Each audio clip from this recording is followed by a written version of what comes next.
Miremos más cerca. Bueno, muy bien. Esto es un trabajo muy breve.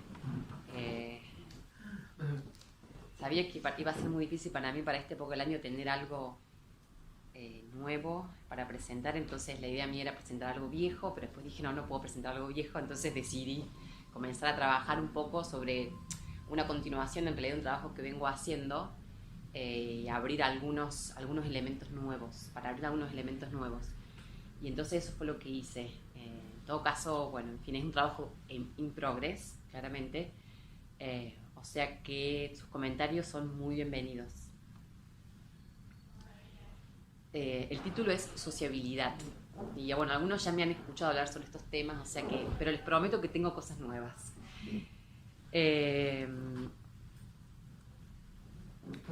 Comienzo con un pequeño epígrafe de Kant, de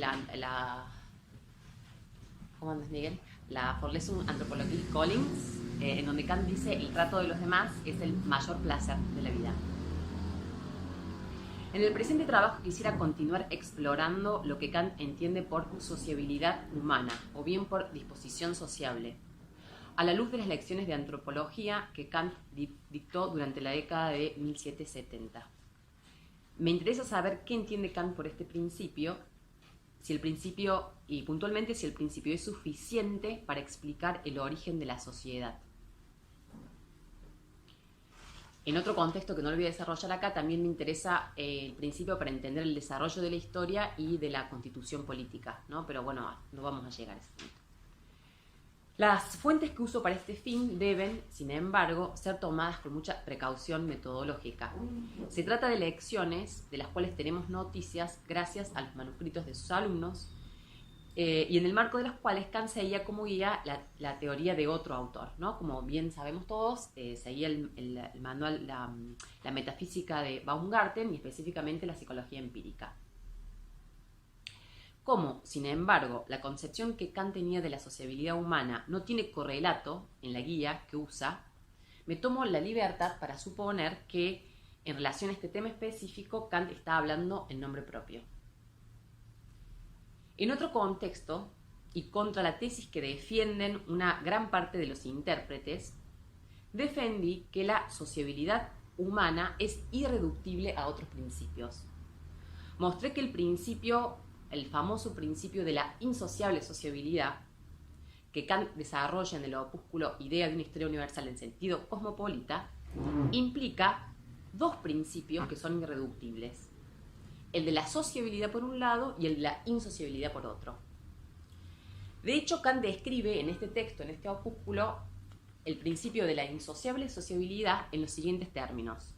Lo cito: el hombre tiene una gran propensión a socializarse, porque en este estado siente más su condición de hombre, pero también posee una gran inclinación a individualizarse, a aislarse, porque al mismo tiempo encuentra en él una cualidad insociable de querer dirigir todo según su modo de pensar.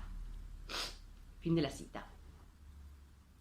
Así, el principio de la sociabilidad, tal como es descrito acá por Kant, significa simplemente una disposición a estar en compañía de los miembros de nuestra misma especie. El principio de la insociabilidad, por otro lado, que no debe confundirse en absoluto con un principio egoísta o de competencia, menos aún con un principio de hostigamiento, implica meramente la tendencia a aislarse y a vivir según el propio criterio. Es decir, un principio nos reúne en compañía de los demás y el otro principio simplemente nos aísla. No tiene que ver ni con el deseo de hacerles el bien, ni con el deseo de hostigar o de competir con ellos. Simplemente uno nos acerca y el otro nos aleja. Entre los intérpretes se ha tendido a reducir la disposición sociable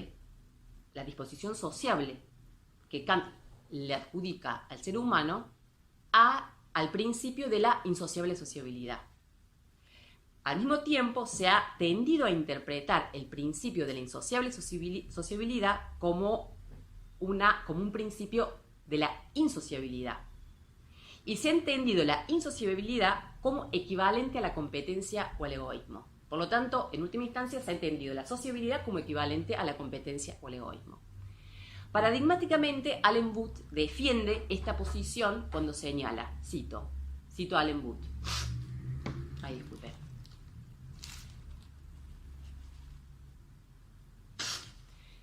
El medio de la naturaleza para el desarrollo de las disposiciones humanas es, en consecuencia, la insociable, esto es, antagónica, competitiva o conducida hacia el conflicto, forma de sociabilidad, puesto que el deseo de superioridad requiere de otros sobre los cuales sentirnos superiores. Fin de la cita. Es decir, Booth habla entonces de la insociable forma de sociabilidad humana. Nuestra forma de sociabilidad es insociable, ¿no? Así como él lo defiende. La sociabilidad se define entonces como una forma de insociabilidad que supone a la vez la preexistencia de un deseo de superioridad, deseo de honores, de poder y de bienes, que conduce al hombre a establecer lazos sociales efectivos, aunque en la forma de una carrera o una competencia por el rango. De esta manera, los hombres serían sociables en la medida en que son insociables, serían insociables porque son competitivos, serían competitivos porque son pasionales y serían pasionales porque son egoístas. Bien, con el fin de avanzar sobre la resolución de la disputa entre la lectura que yo defiendo, esto es que la sociabilidad no se reduce a la insociabilidad, sino que es un principio irreductible. Entonces, con el fin de resolver las disputas entre mi lectura y la lectura de la mayoría de los intérpretes, voy a arrastrar el problema en las lecciones de antropología, en donde encontramos el telón de fondo de muchas de las tesis que Kant desarrolla en el texto de 1784, en Idea. Aclaro que he tomado como fuente las lecciones de antropología de la década de 1770, simplemente porque no tuve tiempo, mi hija no me dejó tiempo para poder avanzar, que por supuesto me interesa mucho qué dice Kant en la década de 1780. Eso espero tenerlo pronto, pero no pude llegar para hoy. Allí Kant, en las lecciones de antropología de la década del 70, se ocupa de la sociabilidad humana en diferentes contextos, de su concepción tanto del conocimiento humano, específicamente en su tratamiento del sentido de la vista y del oído, así como también en su tratamiento de las bebidas alcohólicas, ¿no? De la cerveza y del vino en particular, en su concepción del solipsismo y la locura, en su concepción de la facultad del gusto y en su concepción de la facultad de desear. En el presente trabajo busco sistematizar los diferentes momentos de esas reflexiones a modo de informe. Veremos que Kant defiende el carácter irreductible de la sociabilidad humana, por lo tanto, no reduce la disposición sociable del hombre a la disposición insociable, ni menos aún a un principio de competencia. Bien. Sociabilidad humana en las lecciones de antropología, década de 1770. Ya desde su primera lección del semestre de invierno 1772-1773, y en un arco de reflexión que llega hasta la crítica de la facultad de juzgar y más allá, hay una concepción robusta de la sociabilidad humana en el contexto de la teoría del gusto. En la lección de antropología Collins, Kant concibe que el adagio latino sobre el gusto no se discute, o sea, de gustus non est disputandum, que en castellano se traduce como sobre gustos no hay nada escrito, es, dice Kant, un enunciado del ignorante e insociable. La sociedad humana se distingue de otra sociedad no humana específicamente mediante la discusión sobre ciertos aspectos de las cosas que no está regido ni por su uso como medio ni por su finalidad en sí misma. Es decir, que no está regido, o sea, una discusión sobre el aspecto de las cosas que no está regido ni por los principios de lo útil, de lo agradable y lo bueno.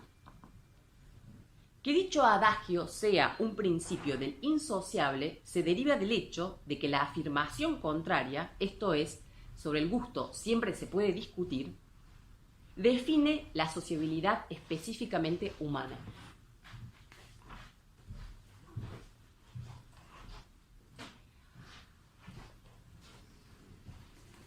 a partir de un análisis que hice en otro trabajo, que ya compartí con algunos de ustedes, mostré que hay una relación de implicancia mutua entre gusto y sociabilidad. Es decir, que no solo es cierto que, cito a Kant, todos los objetos del gusto son sociales, esto es, presuponen la sociedad, sino también lo contrario. Toda sociedad, en tanto que humana, se constituye a través del gusto. Kant se refiere a la relación de implicación mutua entre sociabilidad y gusto cuando afirma de manera concisa que los insociables no tienen gusto y los que no tienen gusto son insociables. Esto es, por un lado, el estado de soledad en el estado de soledad no se puede experimentar el gusto. Por otro lado, inversamente, la ausencia de gusto, de la experiencia de encontrar bellos a los objetos, conduce al aislamiento y en última instancia diluye la sociedad en tanto que humana, en tanto que específicamente humana.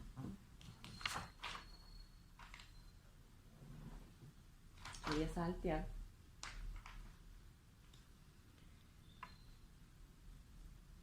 Ahora bien, por esto ya hablé, así que lo salteo. No los quiero aburrir demasiado.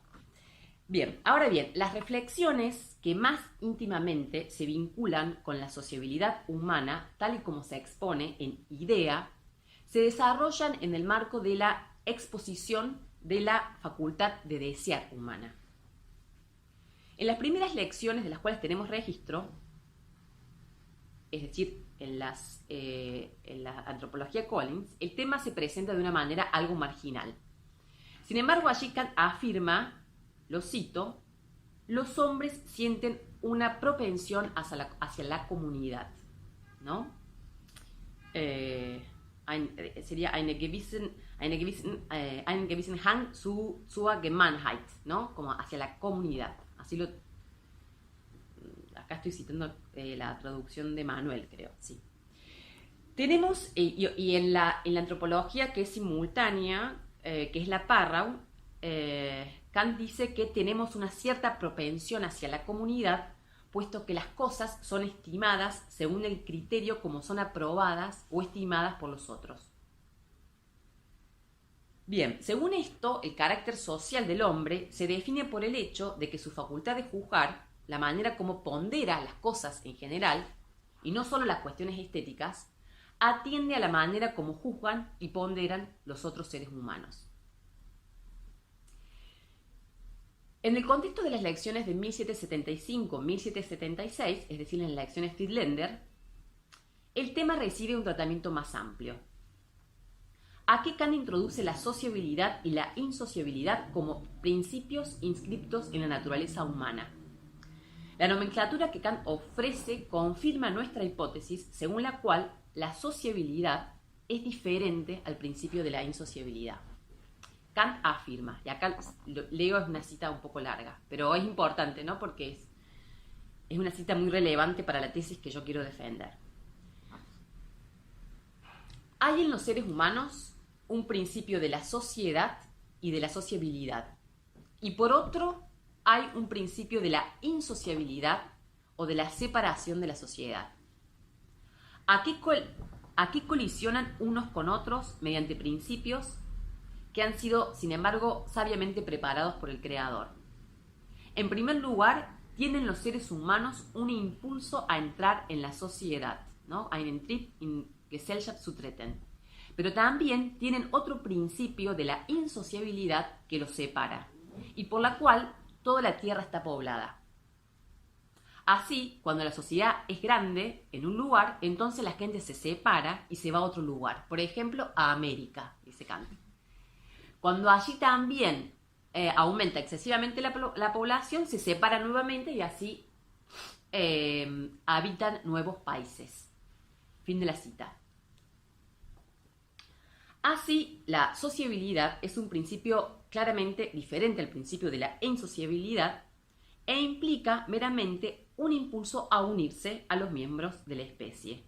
La insociabilidad, por otro lado, los conduce al aislamiento de unos y otros y así permite el poblamiento de toda la tierra.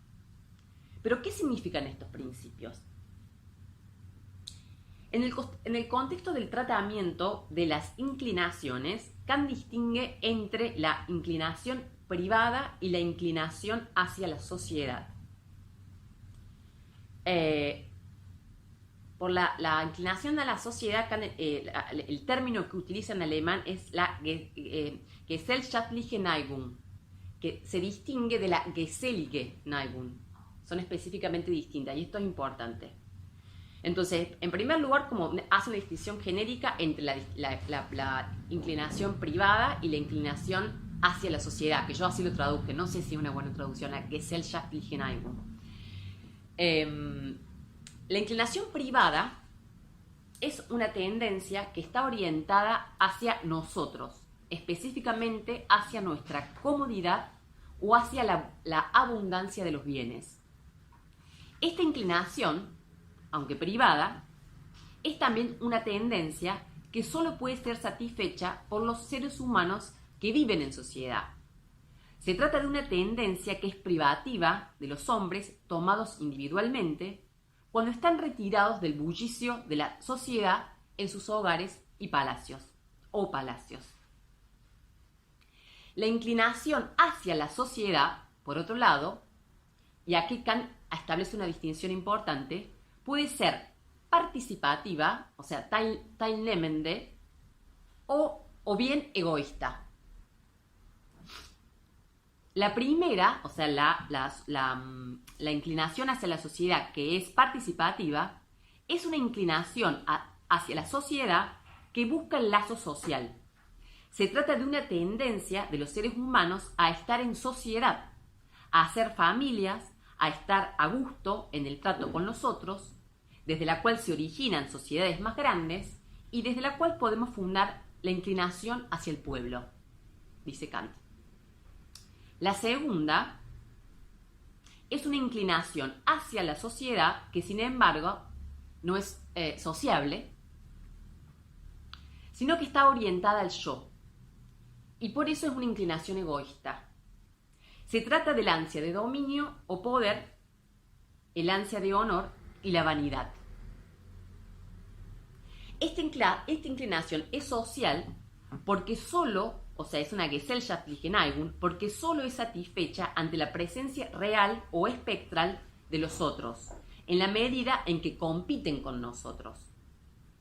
Nos unen a los demás, pero solo para poner distancia con ellos, ¿no? Dice Kant respecto de esta inclinación. La inclinación hacia el poder y el honor no sirve para conectar la sociedad, sino para mantener a los otros en cierta distancia. De esta manera, resumiendo, hay inclinaciones hacia la sociedad que, sin embargo, son insociables. Kant distingue a la vez dentro de este tipo específico, mejor dicho, dentro de este subtipo específico, a la vez distingue entre dos tipos de inclinaciones, que son las inclinaciones hacia la autodefensa, que están conectadas con el miedo y con la desconfianza mutua, y por otro lado, las inclinaciones de la ampliación de sí mismo, que se conectan con los celos y la vanidad. Perdonen tanta nomenclatura, ya se deben estar perdidos. Bueno, según este esquema, los hombres fundan sociedades porque son sociables, toman distancia uno de otros en el contexto de la sociedad porque tienen una inclinación hacia las cosas que pueden disfrutar solo en privado, en el retiro de sus casas, y porque tienen inclinaciones hacia la sociedad que, sin embargo, son egoístas y competitivas. Más aún, las inclinaciones egoístas, el miedo y la desconfianza son las que explican el aislamiento primero y la fundación de nuevas sociedades en tierras lejanas, es decir, el poblamiento de la tierra. En cualquier caso, notamos que la inclinación social no se reduce a la inclinación insocial ni tampoco al egoísmo. Es una inclinación específicamente distinta. En la lección de antropología, de la cual tenemos registro inmediatamente siguiente, o sea, de 1777 a 1778, ya estoy terminando, o sea, en el manuscrito Pilau, nos encontramos con una tesis aparentemente opuesta a la que defendemos, sin embargo.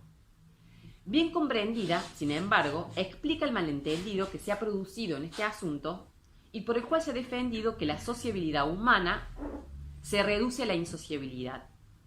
Allí dice Kant que, cito, el éxito más destacado que tuvo el mal de la insociabilidad fue el origen de las sociedades civiles.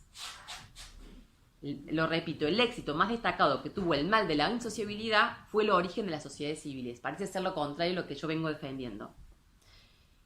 Ahora, esto no significa que el origen de la sociedad o de la sociabilidad sea la insociabilidad. Sociedad civil no significa en este contexto lo mismo que sociedad en general. Las sociedades civiles en este contexto son equivalentes al Estado.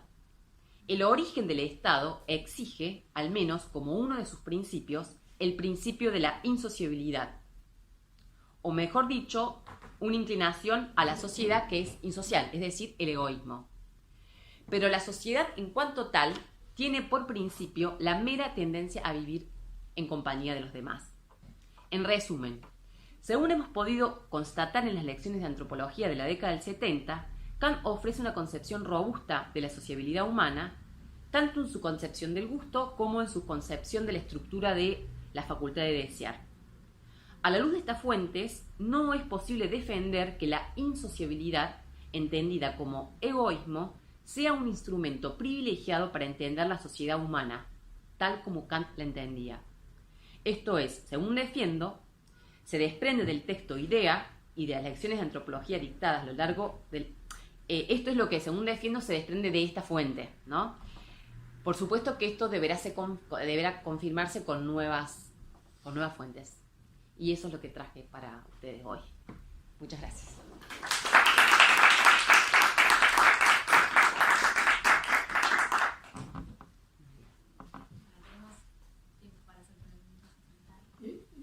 Una pregunta es una especie de situación de perplejidad que me inspira el texto, que no porque sea tu texto, Kant también en este contexto me inspira perplejidad. ¿Qué es esto?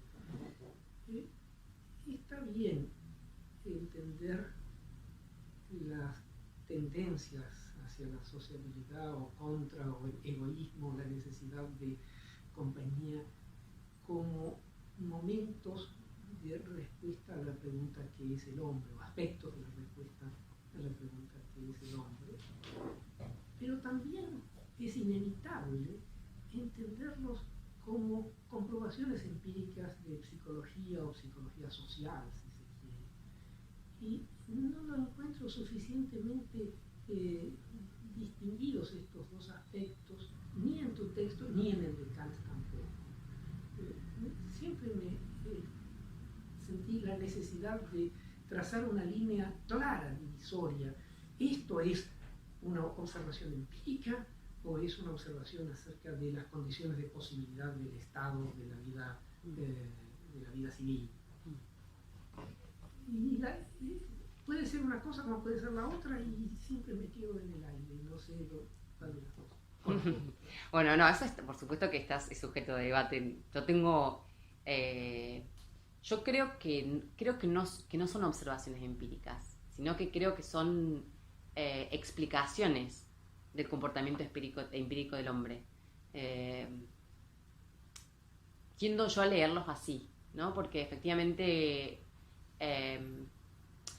en lo empírico uno encuentra como un caos de tendencias y comportamientos humanos muy heterogéneos, ¿no? A mí me parece que él hace el esfuerzo en el contexto de estos textos, ¿no? Pero también en el contexto de los textos sobre historia publicados, ¿no? Que para mí tienen una gran afinidad, en encontrar los principios que permiten explicar el comportamiento humano, tanto en la sociedad como en el contexto del Estado en general.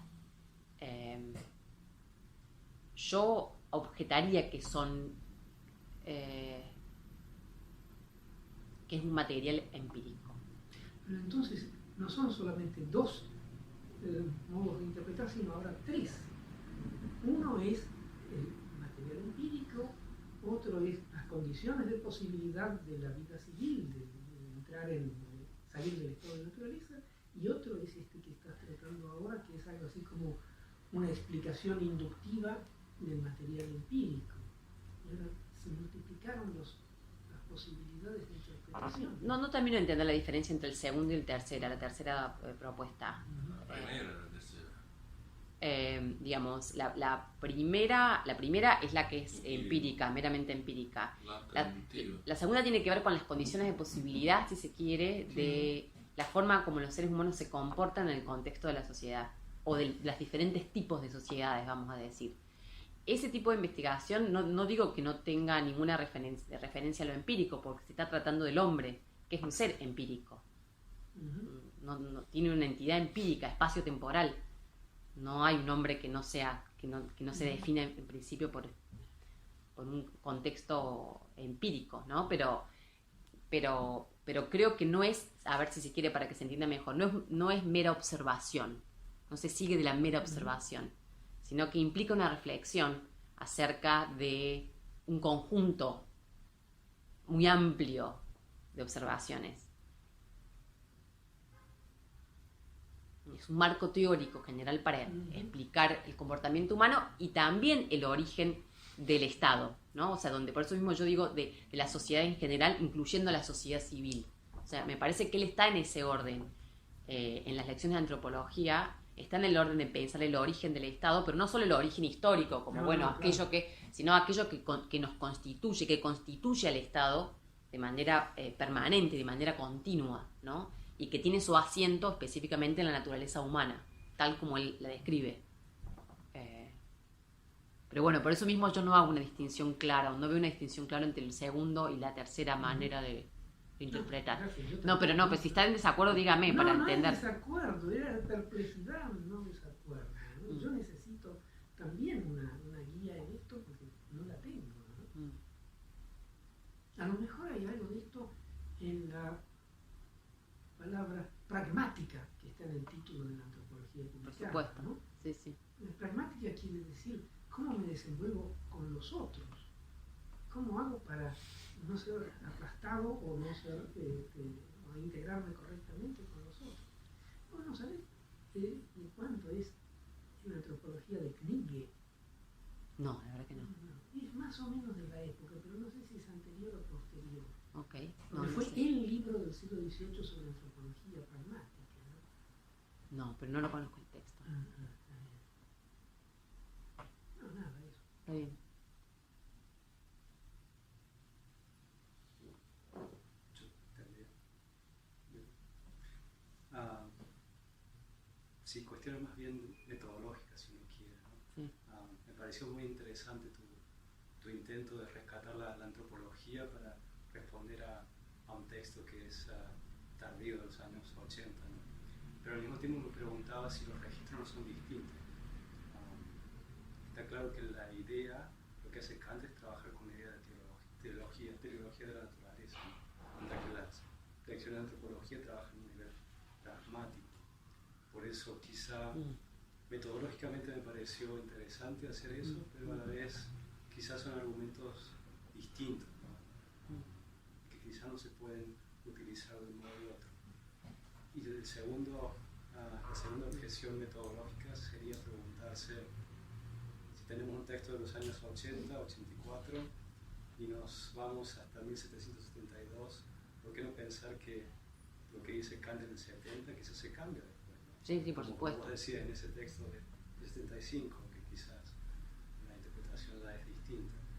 Entonces serían esas dos cosas, ¿no? En principio, metodológicas. ¿Por qué no ver los registros tecnológicos y pragmáticos quizás como distintos? Y lo otro es si de verdad un texto del año 70 puede apoyar una tesis para defender algo en los años 80. Sí, no, o sea, en eso estoy de acuerdo, ¿no? Eso estoy completamente de acuerdo. O sea, la idea, lo que pasa es que es una investigación que está en curso, entonces no es para nada definitivo esto, o sea, claramente que tendría que trabajar con las lecciones que están cerca de ideas para que sea un poco más fuerte la tesis. Lo que pasa es que no llegué, o sea, y eso, no llegué físicamente a como hacer un análisis de las lecciones que son contemporáneas de ideas, y tenía la expectativa de hacerlo, si no podría haber empezado directamente con la década del 80, ¿no? Si sabía que no iba a poder llegar hubiese sido más útil, pero bueno, esa es la situación. A mí igualmente, o sea, para los textos sobre la historia en general de Kant son muy breves, ¿no? Donde Kant habla acerca de la naturaleza humana y el carácter de disposición del ser humano y el origen del Estado y el destino, ¿no? Como el horizonte hacia el cual se desarrollaría, ¿no? Esta especie que tiene esta constitución. Son muy breves y entonces me parece que estas lecciones son interesantes porque permiten, establecer un suelo, establecer hipótesis, porque obviamente uno nunca va a poder llegar a ninguna conclusión en relación a esto, porque hay un registro diferente entre la naturaleza de estos textos, pero que permiten, me parece como, sí, darles un contexto de sentido, ¿no? La insociable sociabilidad, o sea, hay mucho acuerdo acerca de que, según Kant, la única forma de ser sociable es insociable. Y la verdad que en el texto idea para mí ya ahí él es un poco claro de que no es así, pero sin embargo en otros textos no es tan claro, ¿no? Y entonces se lo ha leído a Kant y se ha reforzado una tesis que a mí me parece que leído en el contexto de estas lecciones por ahí no pueden ser puestas en duda, ¿no? Porque si efectivamente la única forma de sociabilidad humana es insociable, entonces ¿qué es toda esta teoría de la sociabilidad? ¿Eso no tenía ninguna relevancia para él cuando él escribe sus textos? Pero justamente porque es un registro teleológico de la naturaleza que da como ciertas garantías, ¿no? De que se va a dar un desarrollo tal y tal en la historia. Bueno, con relación a eso es una cuestión también de interpretación, ¿no? Yo creo que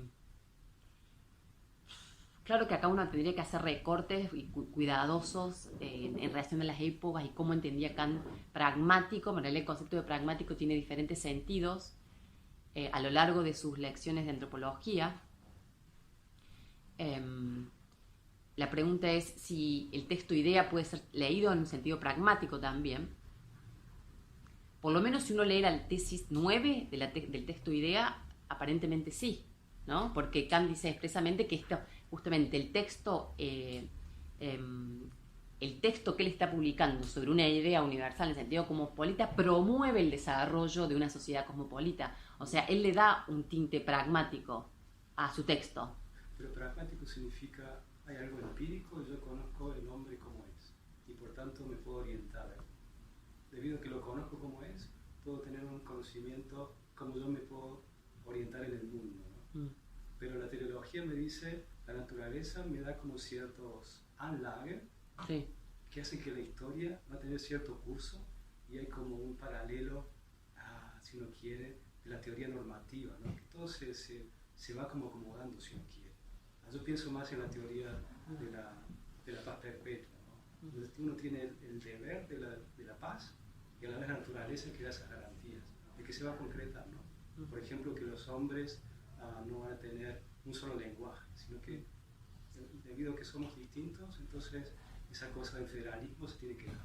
No va a haber una sola monarquía porque los hombres no se van a juntar en un solo mundo, en una sola región, ¿no?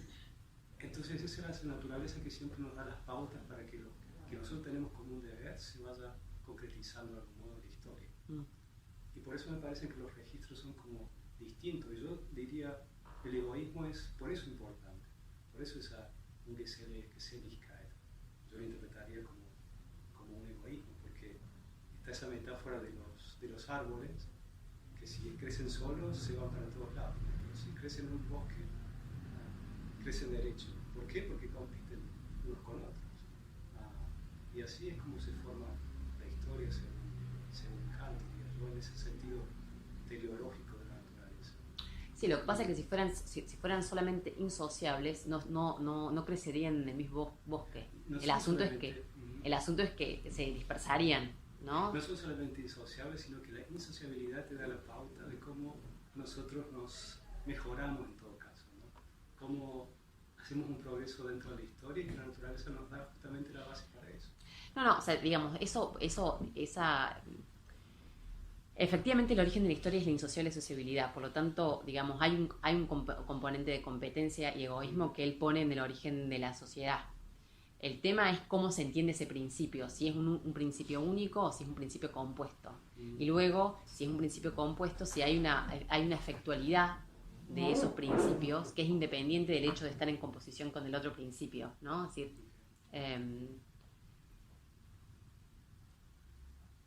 o sea, es todo un conjunto de cosas.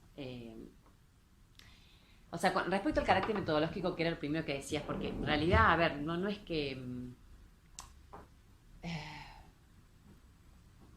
son cuestiones que son para revisar, efectivamente, pero haciendo como...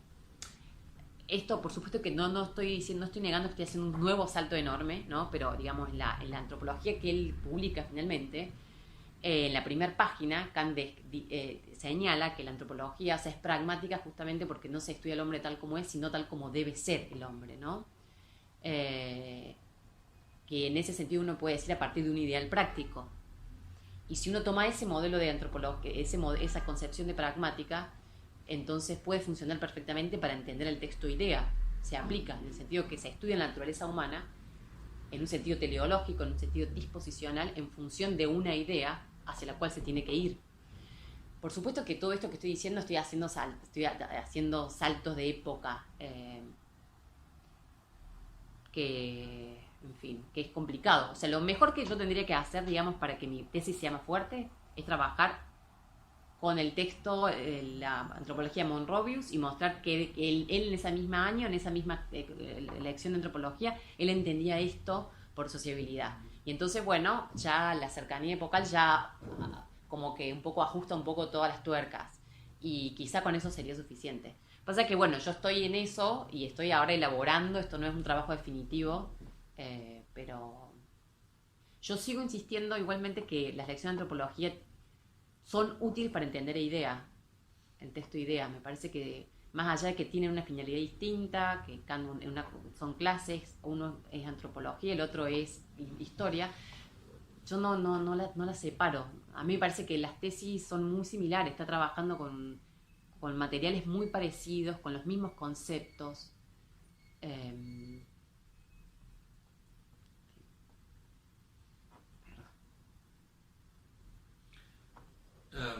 Yeah, thank you very much for the paper. I have a number of questions. I think I'll cut some of them. Going back to Mario's point, is this a transcendental normative analysis or it's an empirical analysis? My impression, I don't know, I mean, I want your opinion about this. It seems to me that everything starts from a fairly empirical assessment of what human beings are.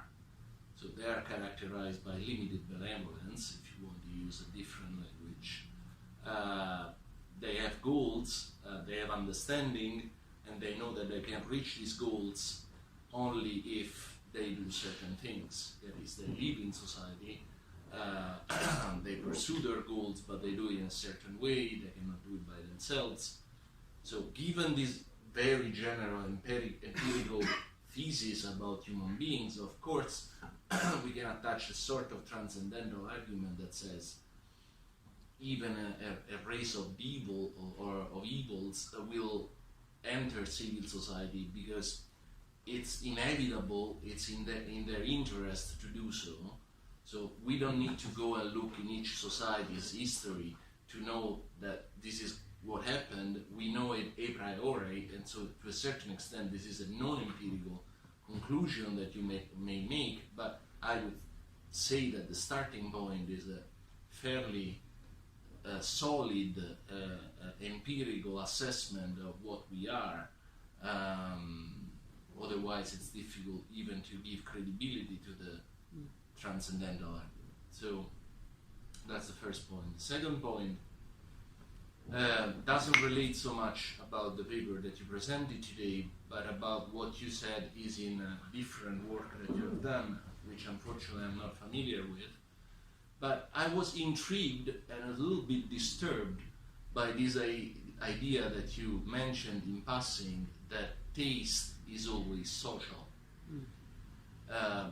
Maybe it's just a terminological issue. I mean, I concede that taste is social in the sense that there is the presupposition that this is not just my judgment about this beautiful object or ugly object. This is the, it's the society that is called on agreeing with me if I make a judgment about. So in this sense, it's social, but is this all there is in the sociality of taste, or there is something more that you want to add? Because say that taste is social, of course,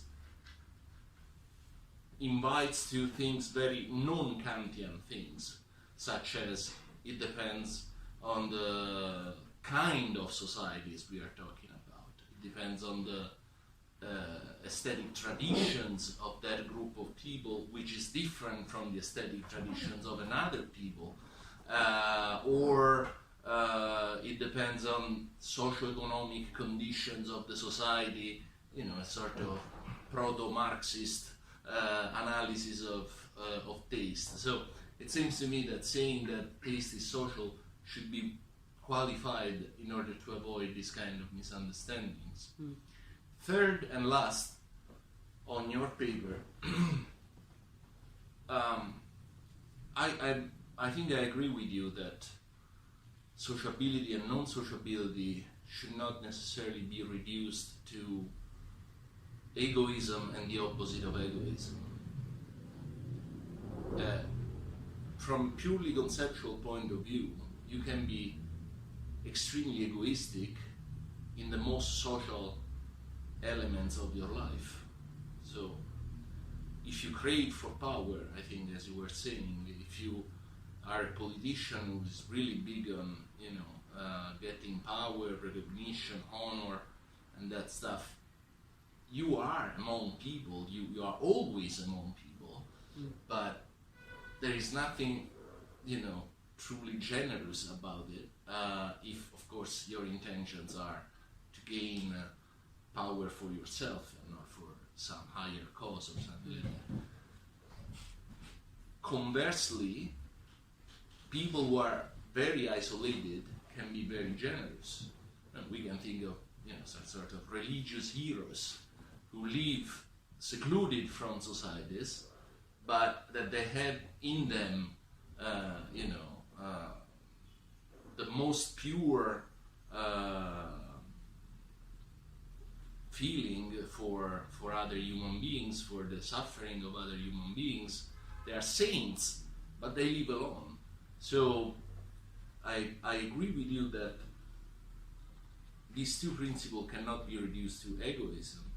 But I would like to hear more, because maybe it was the Spanish, I don't know, but I didn't understand what is your alternative reading of sociability and non-sociability.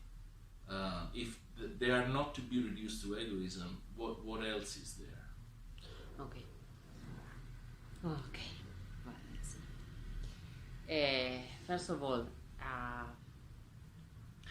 yes, I do agree that these anthropological lectures are not about transcendental are not transcendental in research, investigation in general. No, they don't have a transcendental dimension. And I would say that this is because the object is an empirical object. So they and they want to explain its behavior. That's why, yes, there is obviously a leg that is empirical. Just the starting point is empirical, but I think that they try to explain the empirical. So this principle, I would say, they are explanatory. They want to explain what is empirical, and from that point of view, they are not empirical themselves. That is what I want to say. Like any normal science, empirical science explains phenomena. Yes. Right. So exactly. There is nothing transcendental about it. Exactly. Yes, I didn't use the term transcendental. I think it's very complex because this is exactly, they want to explain the empirical, but at the same time they have a practical aim also, this pragmatical aim, which sometimes means that they have to be useful for people to for interaction with other people. Sometimes it means that this empirical phenomena must be explained by the idea of what men have to be. That's why pragmatical is a very difficult idea, but still it is intrinsical to this discipline, this pragmatical thing. So, and this is a characteristic very how to say, very singular to anthropology, not to other kind of sciences. This pragmatical component. So yes, that is what I would say in first place.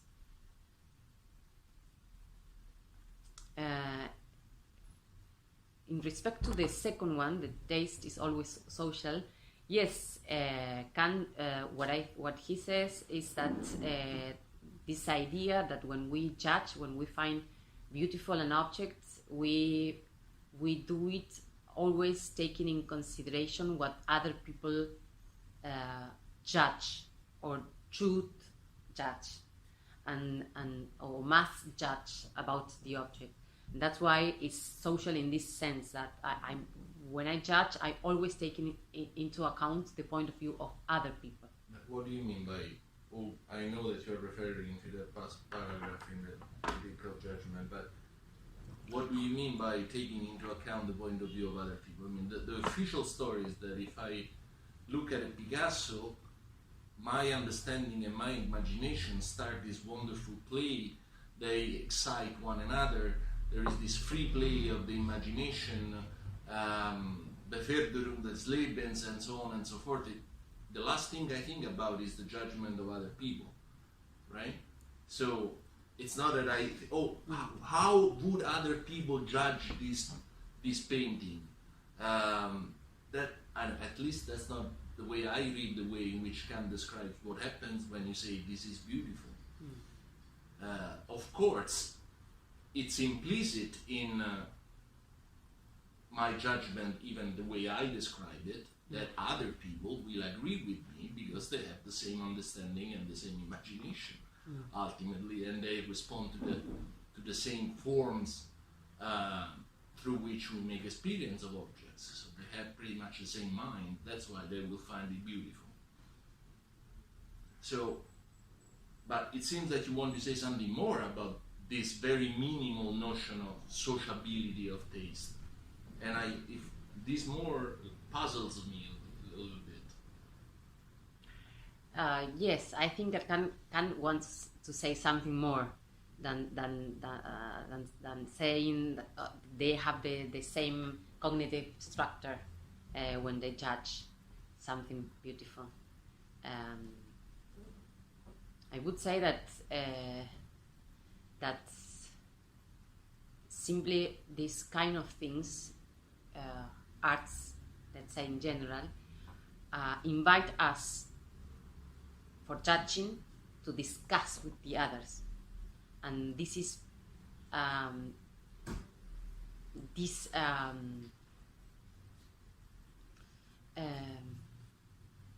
this aspect of the object that made us discuss with the others are part of our judging that object.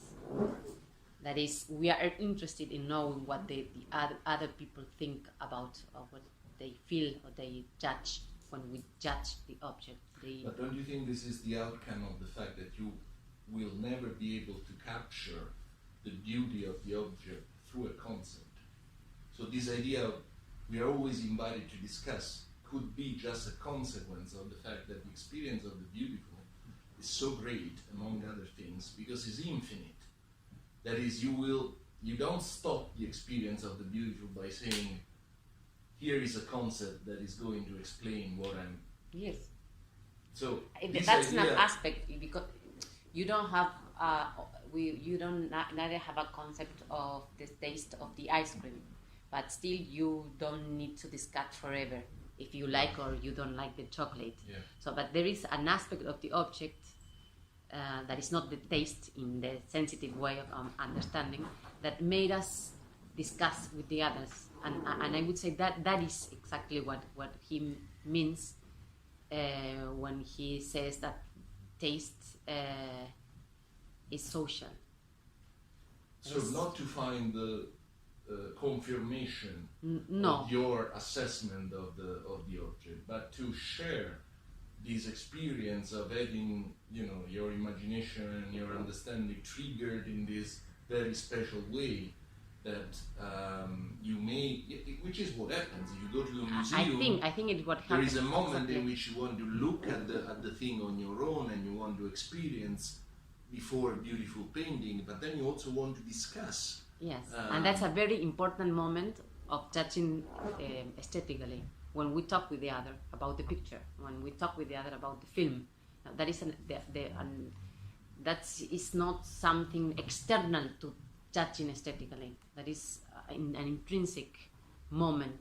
That is, I would say, that's the most important. I disagree with this, but okay, fine. I understand what you mean. Yes, that is what I. Daniel wanted to say. You want to say something on this topic? Okay. Maybe you can disagree on the theory, but I think Kant is very clear about the interest in taste. That the interest in taste itself is socially, because I don't know if it's in which of his lecture it is, where he says Robinson Crusoe wouldn't have any interest in taste. None of it. You could hang the whole island full of Picassos and you wouldn't look at it. It wouldn't be interesting for him because he's alone. That's, in some way, it's Kant's theory. May I include something? Yes, okay. In English, Spanish? English. Okay. So I like it very much. I have a couple of questions, but I will try to join the conversation, so I would choose one of them. Okay. So I think, did you consider to compare it with Rousseau, for example? Because these two problems that we are discussing somehow, the taste on one hand, the development of taste, and the development of this principle of insociabilidad, how should I say that in English? Unsociability. Unsociability. Okay, so these two principles actually in Rousseau they work somehow together, because the development of art, dance, and so on are a counterpart or are an element of this principle of unsociability. I join the others not in the civil state, before the civil state, even before the civil state. Yes. I meet with the others and I start to compete with the others there, and that is the origin of dance and painting. I'm painting my face and trying to put nice clothes so I impress the others and have a bigger range in this kind of society previous to the state. So I think these two things go together somehow. This social kind of aspect of the taste, and the other part is this impulse or this principle against sociability. They somehow work together. I don't remember how Rousseau explains the other principle, the sociability. That's the I problem. don't remember that. The unsociability, you know, I think I should see, you know, the sources. Let's read the sources. But what I mean. Rousseau has a problem to explain sociability, Exactly. because his starting point is unsociability, but in a very Kantian sense. That is, in the state of nature, men live alone. So they have this. They feel comfortable when they are not in companion with other people. that doesn't mean that they are competitive or egoist or something. No, they are free and they live in nature and they don't want to see anybody. That's why I mean there is a second principle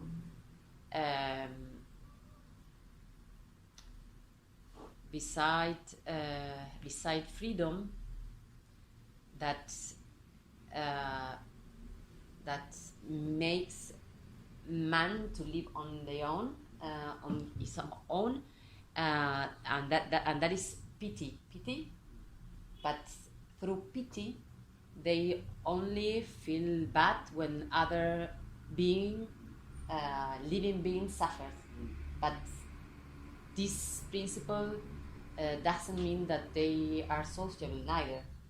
So they just feel bad when other being suffers, and that's all.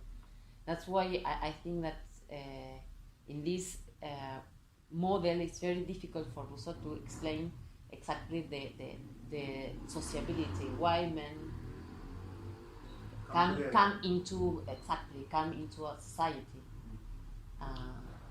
We know that when they do that, okay, everything goes worse, but it's not very clear why they come together.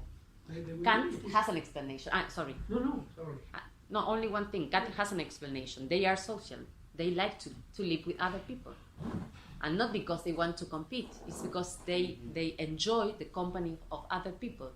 This doesn't mean that they only enjoy the company of other people. They also want to compete. But that's different things. They want to compete, but they also enjoy a meal with other people, not to compete, just to talk about art, for instance, or science, or whatever, So that is an instance of human sociability that cannot be explained by competition and isolation and unsociability. Therefore, you go to the conclusion then that we need to have two principles. Exactly. Okay. Exactly. I don't want to. I'm sorry. Please. No, please, Mario. No, I just wanted to make a remark. Rousseau's description of the giants wandering on their own in the forest of the primal forest is just the contrary of an empirical observation. And he recognizes it as he says, let's begin by setting aside Yes. the facts. Commençons par écarter les faits. Yes. It is very much the contrary of an empirical observation. Well, that's Yes, it is. In the case of Rousseau, he's very explicit. mm-hmm. But I would say that Kant is in this direction. Like he also wants to explain human behavior, and he develop an explanatory theory of how men are, and I think his model is more complete than Rousseau in this sense, because he has two principles, not only one. Yes. So your third point. Could I make another question about taste before you Okay, talk about okay. another topic? Okay. Yes, obviously. It's just because I'm not sure if I understood rightly what you said. Okay. So in the critique of judgment, the discussions on taste are a fact, and the explanation of its possibility is related to the a priori conditions of judgment. And if I understood rightly what you were talking about this topic in the frühe Vorlesungen on anthropology, this possibility of discussion, which is fact too, is ground on the social nature of men. Is it so? I mean, Yes, that is what he says. okay. although I think the theory, the, some important points of what he says in Kant Critique of Judgment are not already there, you know, in the Verlesungen von 70, Yes, but obviously. But he still says very clearly that the society, but not in an empirical way, but in some other way, is a condition for judgment, for feeling something beautiful. But I know that is, you know, it also implies a jump to carry, you know, Kant's theory of judgment in the Critique of Judgment to the lectures of the 70s. yes, but it is But still, the you know, the statement is there. So the taste depends on society. When we are isolated, we cannot feel something. We cannot judge something beautiful. I find it interesting because it isn't something that is on the object, but it is something that is subjective, like this nature of man, of the subject that is judging, and it is something that is related with our possibility of being with other people, and something that is common on all humanity. I think that the distance between this and our judgment is, of course, very big, but it's not so big as it was in the 60s, when there was something in the object.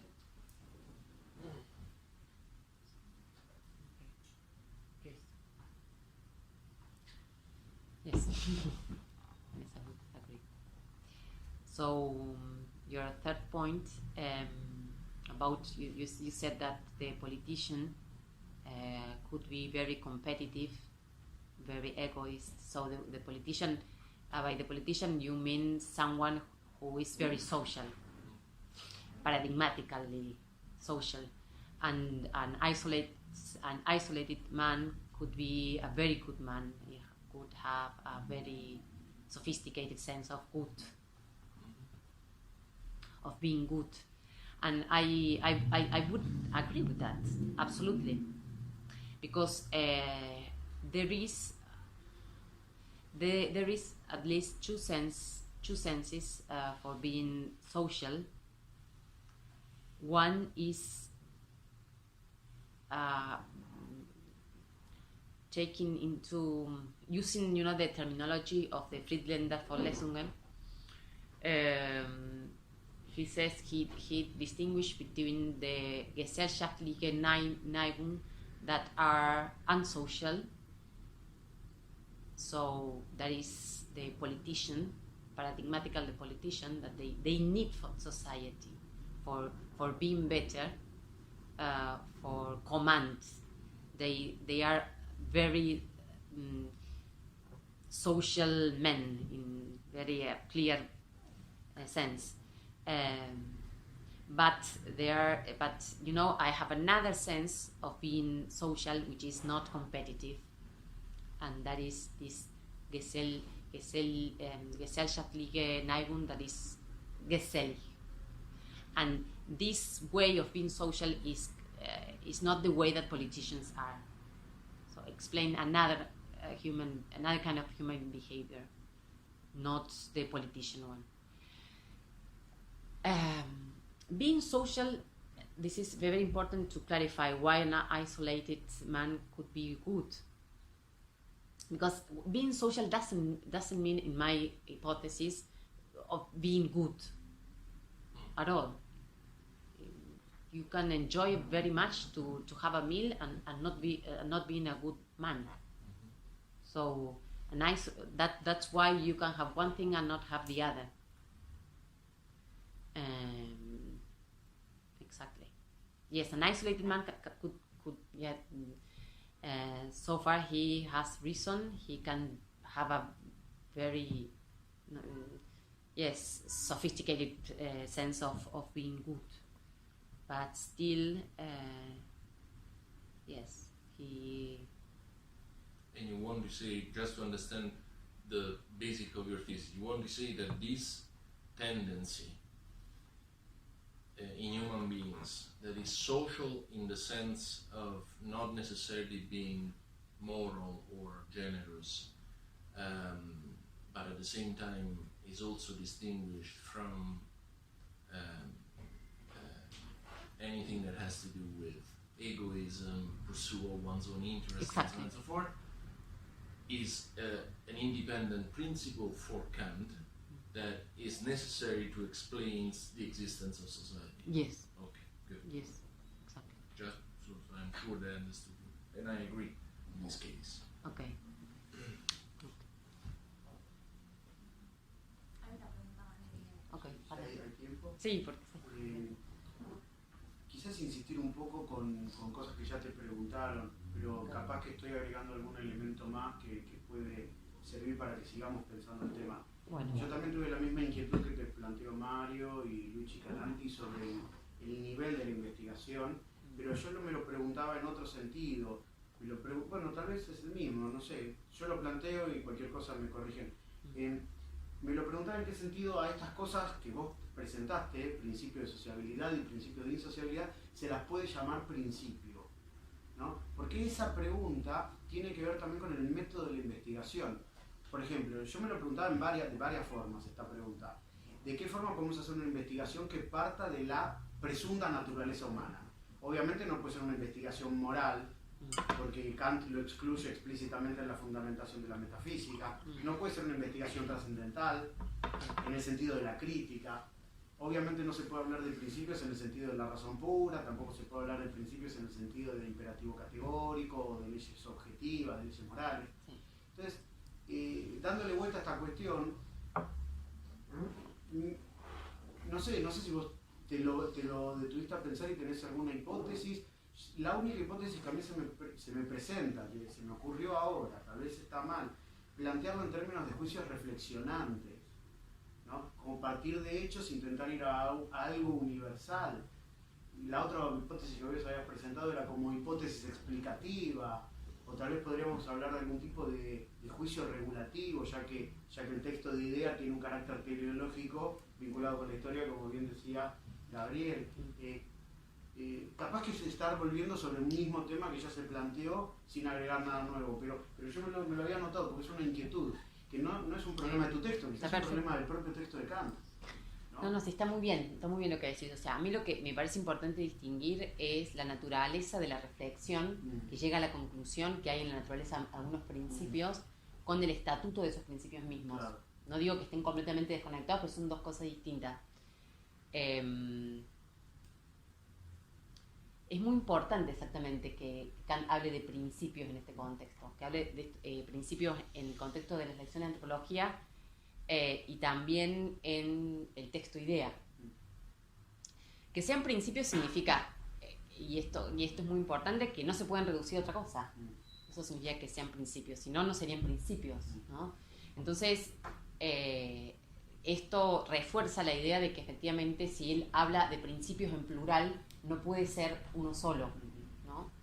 Él entiende que hay diferentes principios que son irreductibles.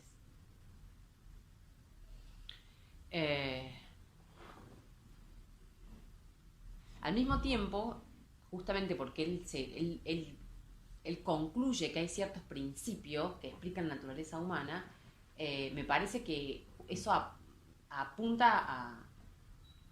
Me parece que muestra que no es meramente empírico lo que él está haciendo, sino que él, en fin, por supuesto que depende en última instancia de la observación, y más que de la observación porque no es que él lo observaba, ¿no? Él no hacía registro, sino que él leía de teatro, leía de poesía, leía de antropología, leía de geografía, es decir, estaba como muy informado acerca de lo que otros hombres decían de la naturaleza humana.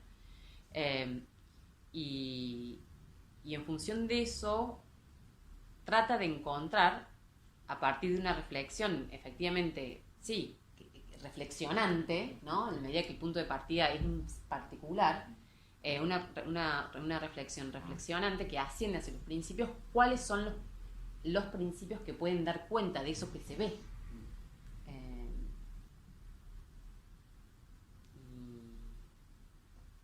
bueno, y estos son, me parece que son las lecciones de antropología. Yo creo también que los opúsculos de la historia también tienen como esta idea de que él intenta dar cuenta depende también del objetivo particular de cada lección, ¿no? Pero cómo es la naturaleza humana y hacia dónde va la naturaleza humana, ¿no? Me parece que eso le preocupa en el contexto de este tipo de reflexiones. Pero sí es muy importante que él hable de principios.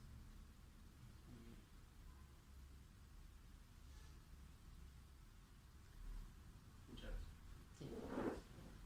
No quiero que te enojes, pero habla de principios en plural en el texto de la idea cuando habla de la Sí. Seligkeit, habla Sí. de dos principios. Sí, habla de principios.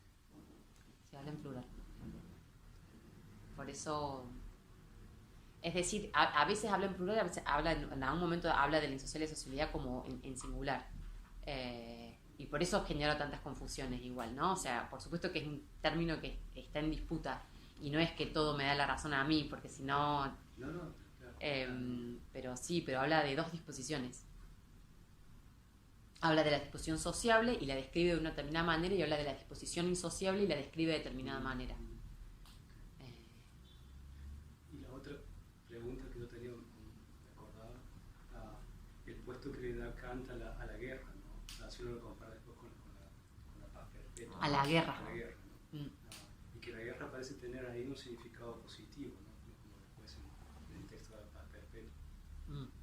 Por eso, si uno quiere construir esa idea de egoísmo, que vos intentás, quizá también sería un punto ver cómo hay que desconstruir también esa idea de la guerra, ¿no? Porque si no, no tendría un sentido positivo tal concepto.